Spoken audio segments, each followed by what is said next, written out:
Good evening and welcome to the Wednesday, February 10th, 2021 Planning Board for the Town of Raymond. Today is a workshop and we have nothing official, right, Jim or Alex, coming towards us? Okay, so I'm going to dispense with the reading of all of our introductory stuff. And the board does have a quorum, but I don't see an anticipation for a vote this evening. So our only thing on our list tonight is to go through the proposed land use amendments, make sure they are as we would like them to be, and that they are ready for the public hearing, and then schedule that public hearing.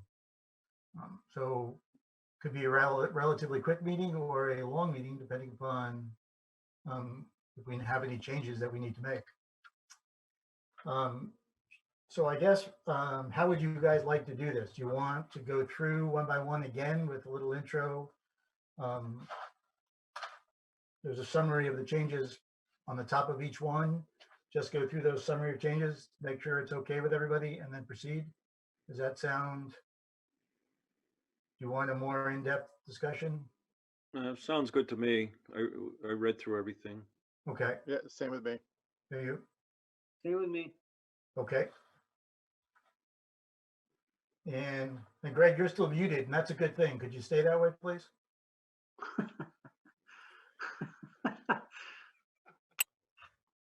I won't get back to you, Bob. Sorry.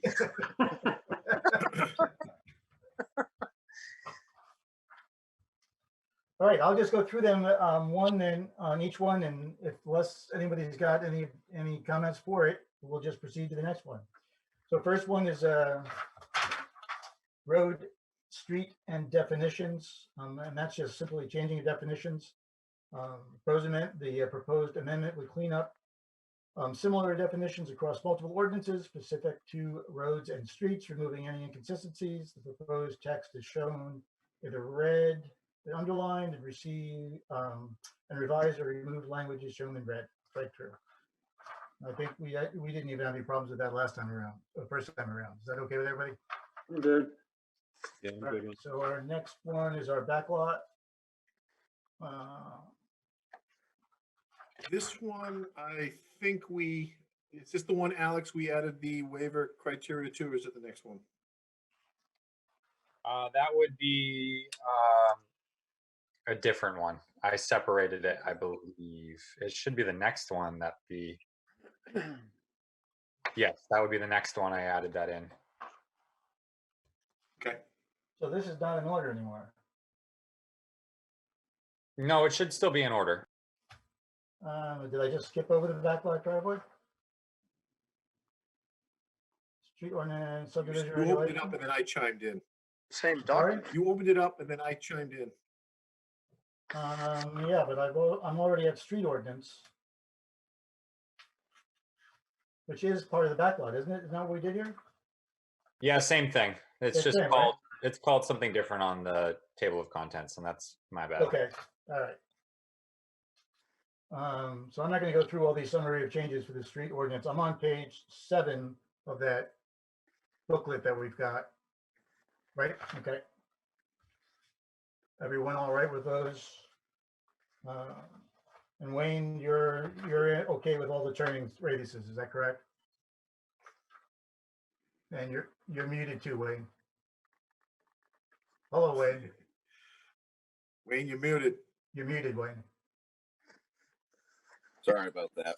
All right. I did a question, Jim, for the new turn-in radius. Is that the one? We're going to, we may amend that a little bit because this doesn't show the actual radius. So we will provide we're going to take your truck radius and apply that radius to that turnaround. We'll have an updated detail when we come back for the public hearing. Very good. Okay, I'm going to move to page 11. The street ordinance section 5.6, private road and backlot driveway grade waivers. Is that what you've added? Jim? Yes, this is new from last time. Jim, I'll let you take this one. You got to wake Jim up first. You're on page 11, you said? Yes. Page 11. I think, Jim, you're frozen. Yeah, I think he's frozen, so I can chime in, I guess, on that All one. right. So basically, this adds a waiver section for private roads and backlot driveways for grades, and you can kind of go through that and see there's some standards that go along with that, and then we also added a section for dead end streets for a private street or backlot driveway in excess of 1,000 linear feet, which I believe that should be changed because I think there's an error there. But let me see. It was Jim that drafted these up. So Yeah, that was the dead end street section was anything over 1,000 linear Yeah. feet. They had to do bump outs or hammerheads every 1,000 feet. That's what all that language is supposed to be dealing with. yeah, so that should be in excess of 1,000 feet there. Alex, before you keep going, you want to just wait till Jim gets back online? Yep, that's fine. That'd be. All right, so I'm going to hold 11. And we'll move to page 14. Clearing of vegetation for development. Any summary of changes? The proposed text is shown in red, underlined. Blue language moves. Yeah, this was another one that Jim had touched up. I think the only thing he changed from last time is the last sentence, exemptions from the standard. And that was based on our conversation last time. So now there's exemptions for agricultural, personal utility, and solar panel installations. All right. Everybody okay? No, Well, yeah, no, you're not okay. of course. Well, I guess I should have said something before, but I'm just wondering about this harvest plan by a state forester, a state licensed forester. What exactly is the purpose? I'm not sure I'm understanding that. The purpose of having, this isn't a forest. This is someone's backyard. They're cutting a few trees around their house. I'm not sure why we need that in there. It's an expense to the landowner. And if a landowner called me and said, Greg, I want to cut all the trees in my backyard, I said, well, I'll do a harvest plan. You can cut all the trees down. They'll just grow back. What do I do for a plan? I mean, what's the purpose? Yes. I think it's an unnecessary expense for the homeowner, but Jim put that in there and he can't tell us. So Yeah, I kind of agree. It seems like it ought to be for some larger acreage rather than just some smaller lot. And I don't know if we want to come up with an acreage amount. Greg, is there any acreage amount you'd be comfortable with saying that this is the cutoff to where we do need a forester plan? I think instead of a forester plan, maybe just a sketch showing what the intent is to do, because it's not really that complicated as far as just clearing a lot, you know.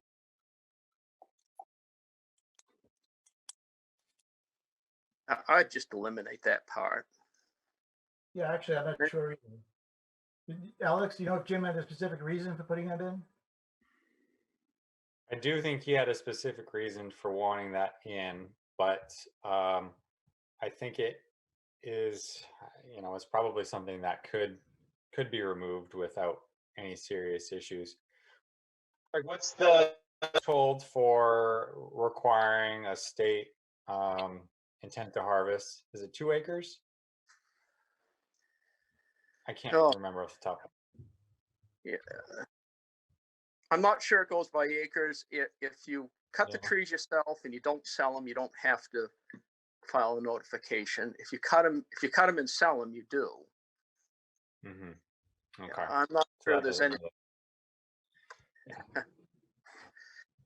Yeah, I was just wondering if we could match something along those guidelines so that it was this, kind of similar thresholds, but it doesn't sound like that would work. You could simply just require them to file the notification with the state of Maine. even. Greg, does cutting them yourself mean personally cutting them, or can you hire someone to clear the land for you? I think it says if you don't sell the trees, You don't sell the tree, okay. you don't sell the timber. I think that's what it says. I can look if you, it's gonna take me a while to find it, but Let's see what Jim, I think, is back. Jim in. has rejoined us. All right, Jim, we're on page 14, Okay, and we're discussing the timber plan. And we're wondering what it is. it'd just Yeah. be, it'd just be a plan submitted by a forester, as if you were going to the state. Just that the code officer would have to just verify that he's obtained a copy of that. So Greg, why don't you, for that, are you talking about the notification then? Just obtain a notification? It could be a it could be a notification, or, yeah, it's whatever permit. What do you get when you typically go to the state, Greg? Forest operations notification is the term. Yeah, then I think that's all we'd be looking for in duplicate, so that we know that a permit has been applied for at the state level, and then that's essentially all that Alex would be looking for at that point to grant a permit. It's just so that we're on board with what's going on. Oh, good. If that's what you meant, I'm okay with that. So we'll just change it to forest operation notification. Forest operation notification. Yep. Wow, I didn't think you foresters used all those big words. Try not. Trees I'll tell you, the issue with that is eventually going to be, these are all going to be done online, and you have to set up an account. So whoever does one of them has to find someone with an account to be able to do that. Gotcha.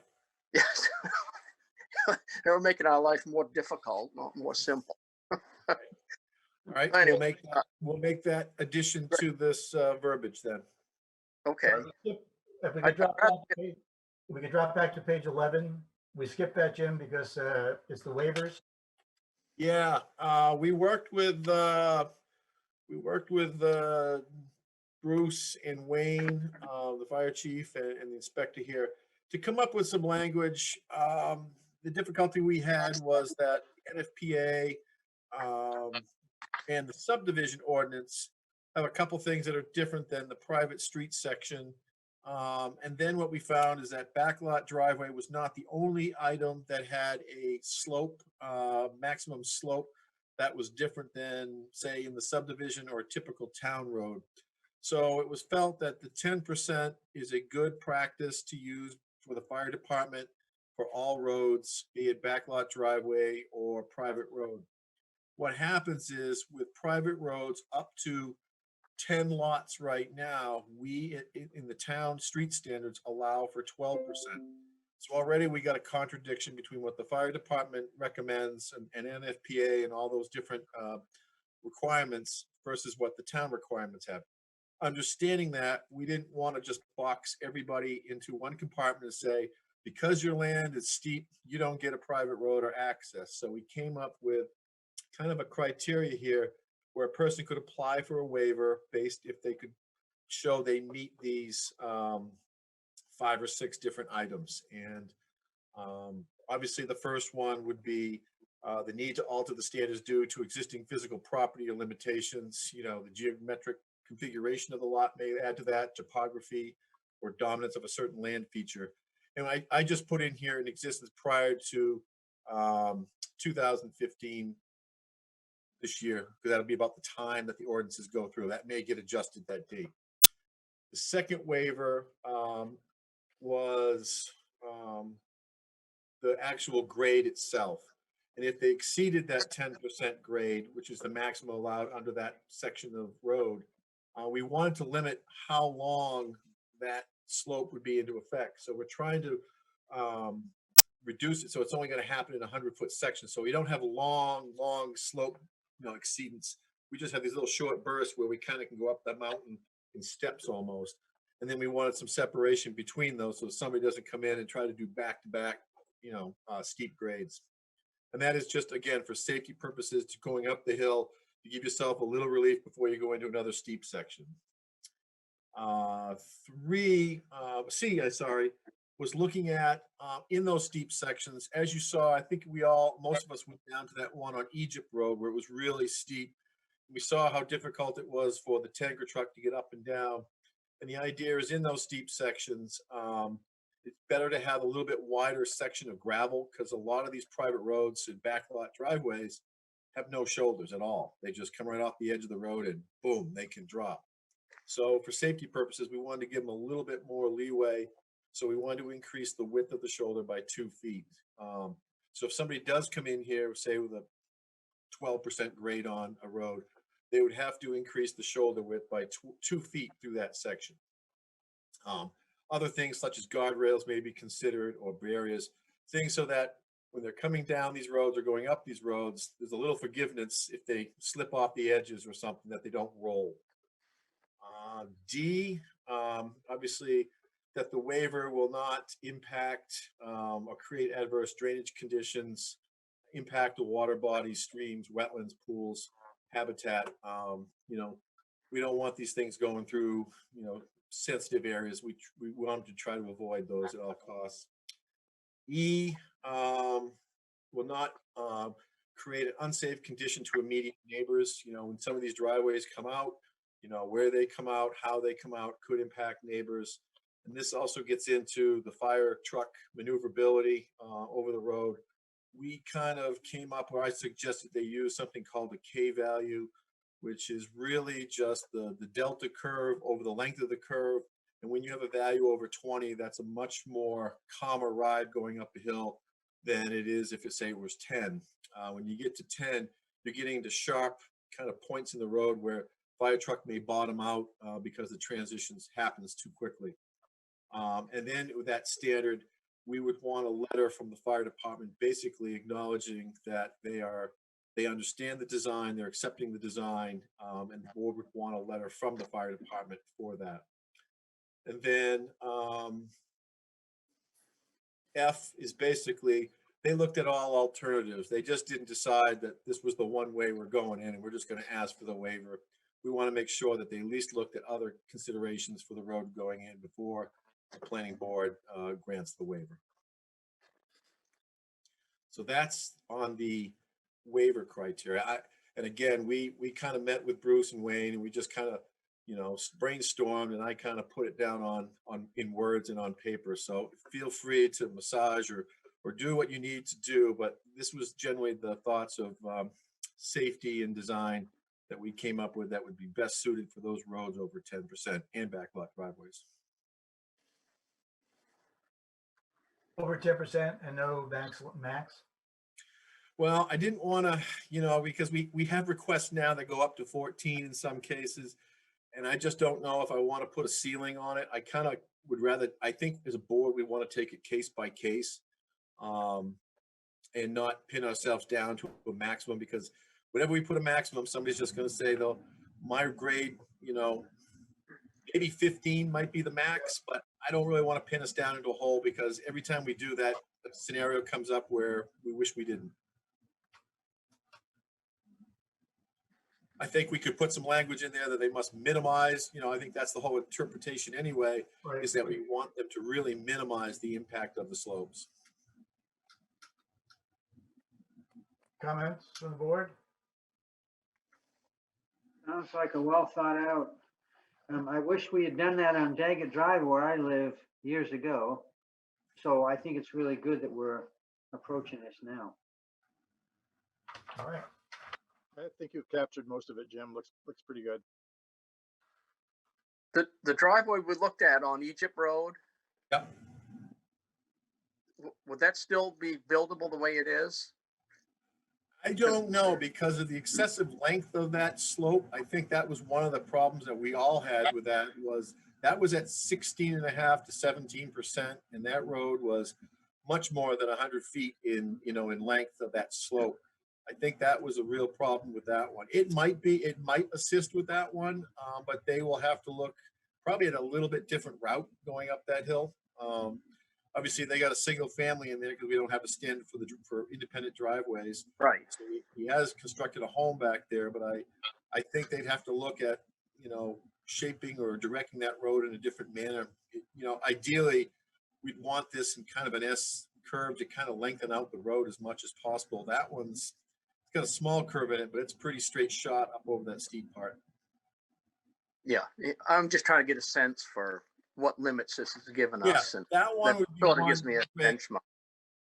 Yeah, that's one, Greg, that would be really tough. At 17%, I don't think they ever would have a chance of getting that approved. It's just, it's too much for the truck. We saw that when we were up there on a dry day. So look at there. If they came in from another angle, maybe they could get it. Yeah. That was my only question. Okay, the next one is on page 16. Actually, there's Bob, another one below this one, I think, the dead Oh, end the streets one? Yeah. Sorry. on page 12.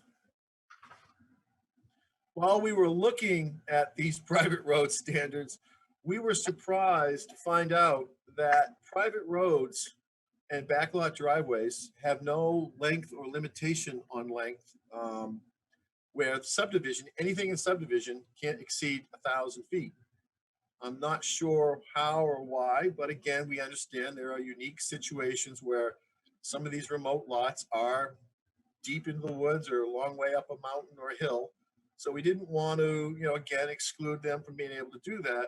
But we did want to think about situations, especially in winter conditions, where, again, we have the ability to ask for midway turnaround points for safety when they're going into these long roads with multiple response emergency vehicles. Sometimes it's tough to get them all fitting down a narrow road. So the idea would be at 1,000-foot increments, the fire department has the right to request either a situation where we have a bypass area so two vehicles can get by each other, or incremental turnarounds. So again, a vehicle can turn off, let another one go by, or vice versa during the response. So I think I used an example. If a road were 2,100 feet long, it might be required to have 3 turnarounds along the way because it's into the third increment of 1,000 feet. And the other piece of this would be that if somebody came in and does a private road, and then afterwards they come in and they say, well, now I want to do a subdivision off this private road. This private road waiver does not preclude them to not have to meet the subdivision standards, because under the subdivision standards, if it's over 1,000 feet and serves over a certain number of lots, they need 2 points of egress in and out of the subdivision. But basically, even though you grant private road approval, if they come in later for subdivision, they have to meet the subdivision standards. But again, we were kind of, while we were looking at that safety clause, this was something that came up in our discussion, and we thought, this was a good opportunity to kind of collect it and correct it at the same time. Anyone objections? Sounds good. Mike? Sounds good to me. All right. well, 16, good. page 16. That's just a for our commercial district. I don't think there's any problems there at all. We never even left time around. That It was was a just, problem. yeah, it was a problem. It was just incorrect. Upper floor should have been lower floor. That's just a quick typo correction. To page 18, septic waste. Septic waste, that was discussion we had where we would apply the Portland Water District standards to all great ponds in the town of Raymond within 250 feet of the normal high water line. That's what the Portland Water District uses on Sebago Lake, but we decided that that should apply to all water bodies, great ponds, which are over, I believe, 10 acres in size. Whatever the definition is per DEP. And that the only change with that really has is the sizing per bedroom of the septic system. You need more info, the man over in the far box in the Hollywood Square has those answers. Man. All right, 20. Jim, can I just ask on that one, do we have any provisions for like an older lot where they have a septic system currently closer than 75 feet, but the thing fails? And then because of the configuration of the lot, they really don't have any other place to put a replacement? They already can do that. Yeah, that falls under the main subsurface wastewater disposal rules under a replacement system. So we would use the state's rules for that. Okay, thanks. I think, Alex, we're looking at this to apply for all new systems, correct? Correct. But I mean, if someone has a system within 75 feet that they're replacing and they're replacing it 200 feet from a great pond, they still need to meet this requirement at that point, because you know they are replacing the system and it needs to be for whatever the system is serving. If it's 3 bedrooms, then it's 3 times 120. And most of them, if we have them on record already, we know what's out there. A lot of them were already designed to this standard that we have. You know, the 80s, they were already doing this. So it's been around for a while. Yeah, we're in the 80s now. We're pushing 30 plus years now if we're into the 80s. And we don't see a lot of existing systems from the 70s. They're out there, but we don't have designs for them. So we don't know what they were designed for. So you kind of have to start from scratch anyways. Can I also ask on section B under number 2, a holding tank is not allowed for first-time residential use. I'm just curious, what are we trying to protect against? In other words, what if there's a lot that complies in terms of size and back far enough, there's enough room so they can build back far enough from the shoreline zone, but the land doesn't perk.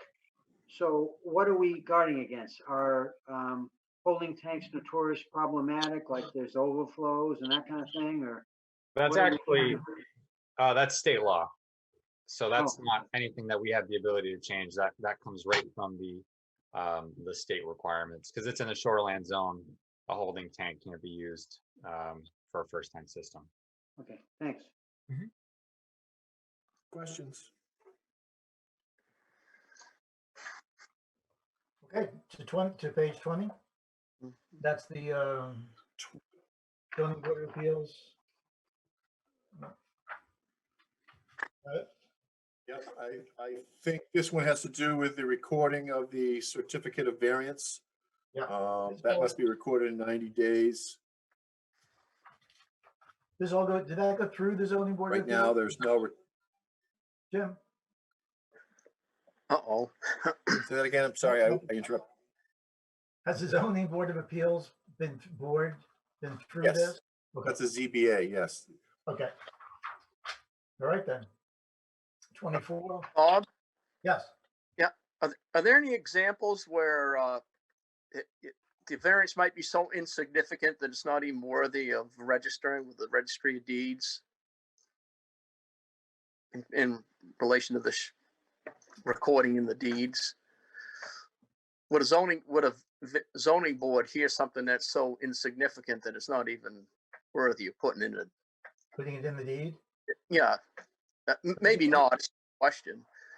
but I Oh, don't know, you guys correct me if I'm wrong, but I think anything that goes to the zoning board of appeals is going to be something that is in violation of the zone or our ordinances, and therefore it would need to be put into the deed to make sure that that permission is documented for further down the road. Is that correct? Is that? Yeah, that's correct. That's spot on. This is for a variance. This is not for other board acts. This is just for the variance. Okay, no, it's just a question. Nope, no good. We're good. All right. I'm testing you. Page 24. I think this is an Alex add-in to make us comply with the most current state regulations on junkyards. I just changed the title because that document that we had in there was outdated. Under F, waste material accumulation. What constitutes waste material? Alex? Oh, well, if you pull up that lovely statute, you'd see there's a definition for a junkyard.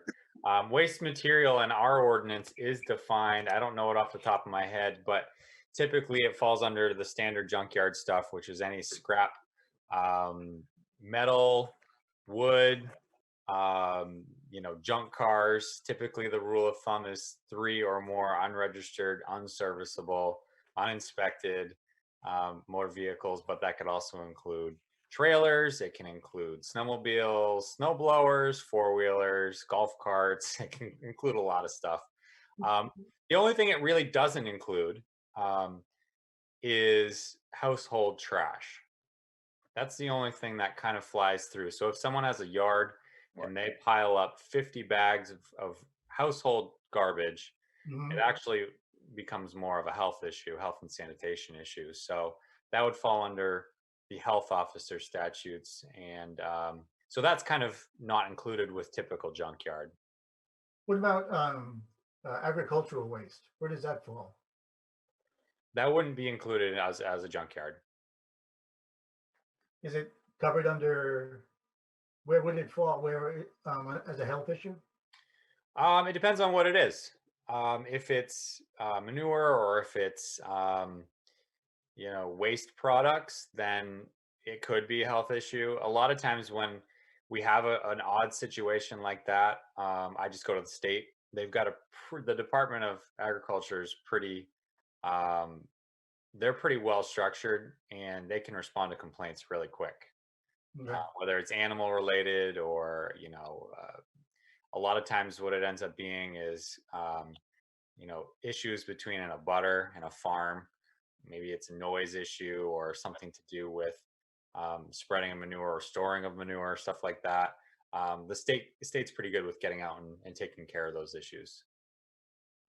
Okay. 26. 26 is getting into the fire ordinance provisions, which were brought forth last year and didn't get promoted up to the town meeting level. So I believe this is identically the same thing you saw last year. Wayne is here if you do have any questions with that. No, I The think only that's question I have is under F. We still have the word large in there, but the building is defined by size. Right, So to me, large is just confusing. right. Just say, Yeah. you just want to cross that out, just say any renovated.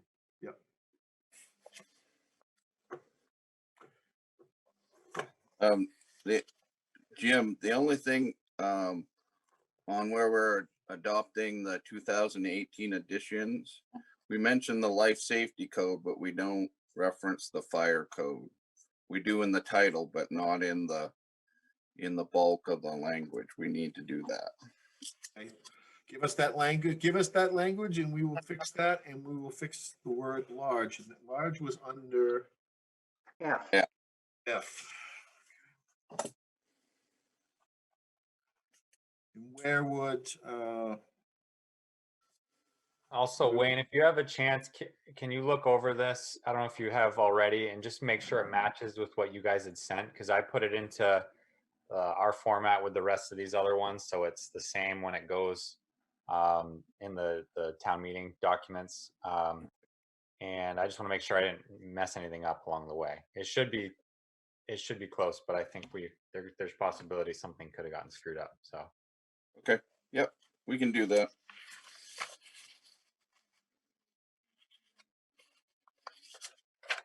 that section, Wayne, would that go? Yeah, we just got to figure out where that other piece goes that you want in there, but we'll work with you on that. It should go before the 2018 edition. So basically life safety code and NFPA fire code 2018 edition. And I can send that to you. Okay, great, thank you. So it's not completely clear to me. This doesn't apply to garages or barns, right? Correct. Just residential, the residential part. Okay. Yep.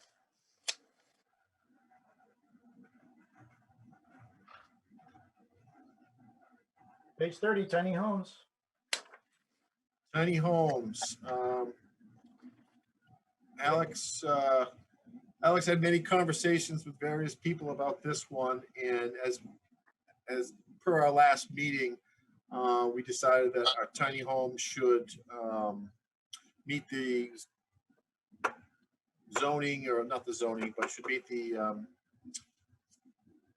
various building codes for our typical residential home. So Alex has crafted up these two sections, which are identical. They have to be both dropped into our land use ordinance and our shoreline zoning. Any questions you can ask Alex, but I don't think we want to take it too far, as the state is still working on this. And at least this gets us to the point where a tiny home has to be built like a home. It just can't be rolled in on wheels, and it has to meet all the various fire codes and electrical codes and so on. Okay. My restriction is it can't exceed 400 feet, which I think is the big thing here.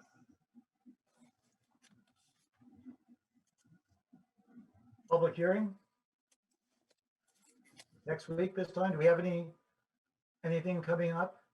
Yeah, we have a couple that I think are going to be in the pipeline. I think we may have a returning subdivision at preliminary level. And Alex, what was the other one? We have a large solar project, which is going to be probably 6 months or so out, but it is coming. And then we do also have, possibly in the next couple of meetings, we'll see a site plan application for a contractor use at a residential property, which recently got conditional use approval from the ZBA.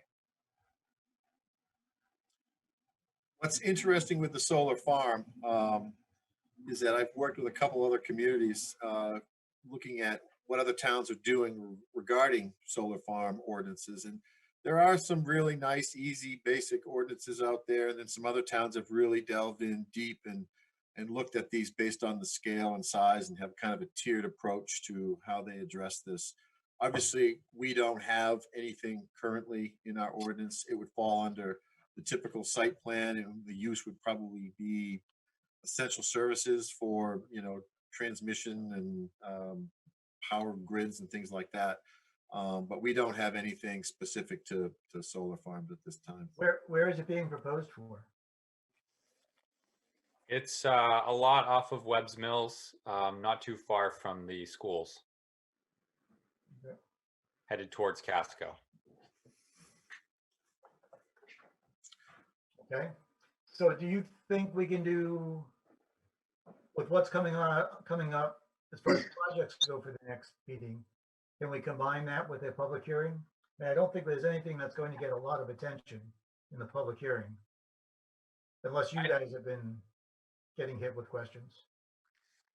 No, I don't think there'll be anything that is going to bring too many people out, but I don't think we'll have any applications for the next meeting. The only one could be that subdivision amendment possibly, but I think that's too far out too. I think he's just kind of getting started on that. That will be a preliminary at best, or a sketch plan at this time. We also do have another subdivision amendment, Jim, that I don't think you know of, a really small one, just a one lot division. And that one's probably going to be coming in for a sketch plan type review, because it's kind of funky. There's some issues with it. But again, that would be the only one that might possibly be ready. And then there's actually no, that's it. So it would just be that one. So maybe next month, but probably 2 months out is my guess. Bob, what if I know we've talked about this in the past, but what if we start at 6:30 and get those pre-apps out of the way? Then we can maybe host the regular meeting at 7 or whenever that workshop gets done. Won't call it a workshop, but a preliminary or sketch plan review for those other ones. We could host the public hearing immediately after that. That works for everybody but Kyle. I don't think he's going to say anything tonight.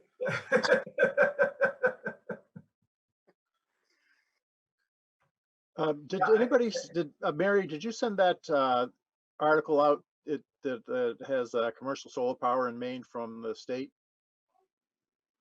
Was that the one, Kevin, that was just in the Press Herald? I'm not sure. I got it from, I get all sorts of stuff from the state all the time and. Was that the one with the interconnectivity fees and estimates by CMP going No, through? no, the no, roof? no. This is actually a guide, a PDF guide for commercial power in the state. Okay. Mary, are you there, Mary? I am here. Did you get that? Al, I got it. Alex, do you want to address that one? No, I don't. All right.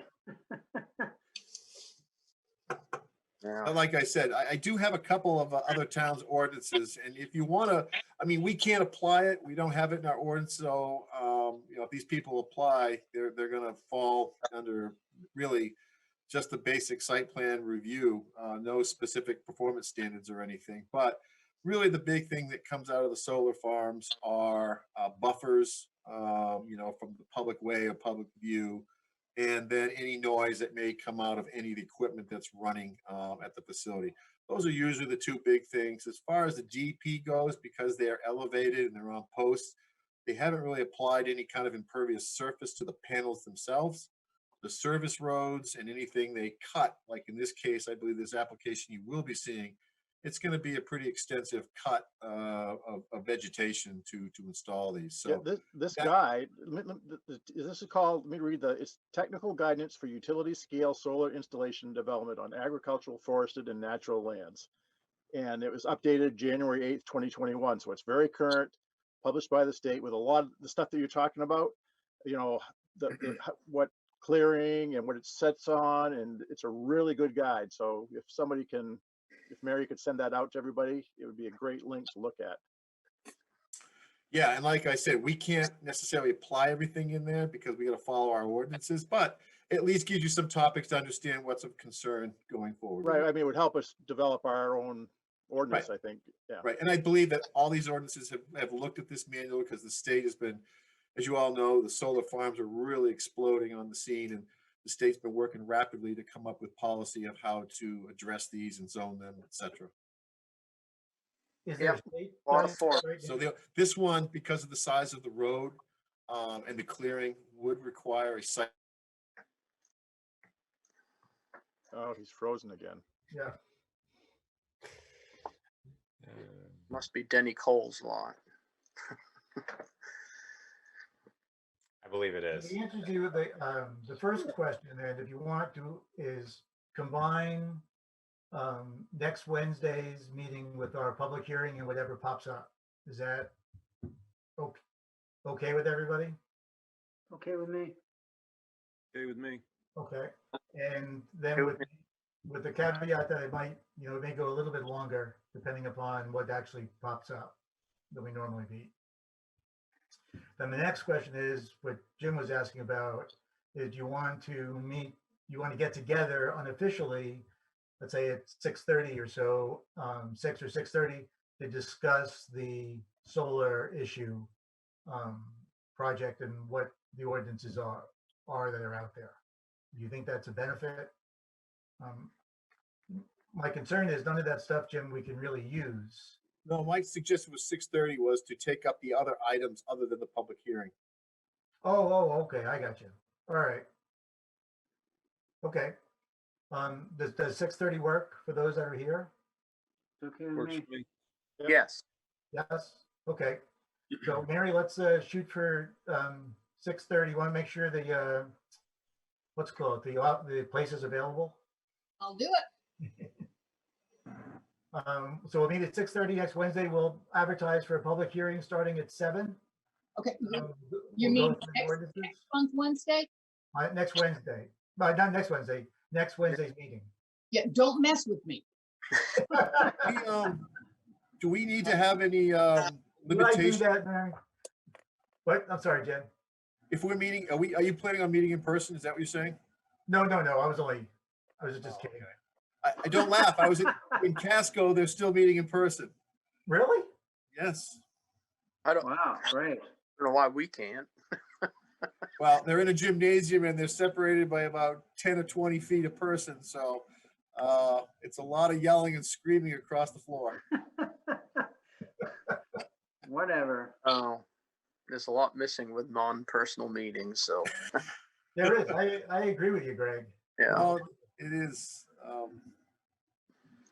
Hopefully this isn't the new norm, but I can see in some cases it may be. Mhm. So Bob, if we get no other applications, then we'll just do the public hearing at 7. Correct. Okay. Sounds good. All right. Right, Anybody we'll else? clean up these things and get them out for a public hearing, and I assume you all get a refreshed package, so, till then, Yeah. And there are, and Jim, if you just would, when you go through, there's a couple of the summaries that don't really explain what happened, what we're doing, and it's difficult to pick it out. Alex kind of did that version. We'll look at it again and try to give it a little more specifics. Okay. Before we end, to be consistent, page 27, section 4 has that word large in it again. That to me might be confusing. At the very bottom. Yep. Page 27, section 4. Yep. Okay. Yep. Call it the D'Angelo clause. We'll take out that word large. Can't have that word large in there. Forget that. I, Take 'em. Okay, the calendar is open on the 10th of March, so we've got it. Okay. All right. Anybody else have anything? We didn't have an official meeting, so we don't really need a motion. So goodbye. See you later. Bye, thank guys. you all. Good night. Thanks. guys. Jim, are you still on?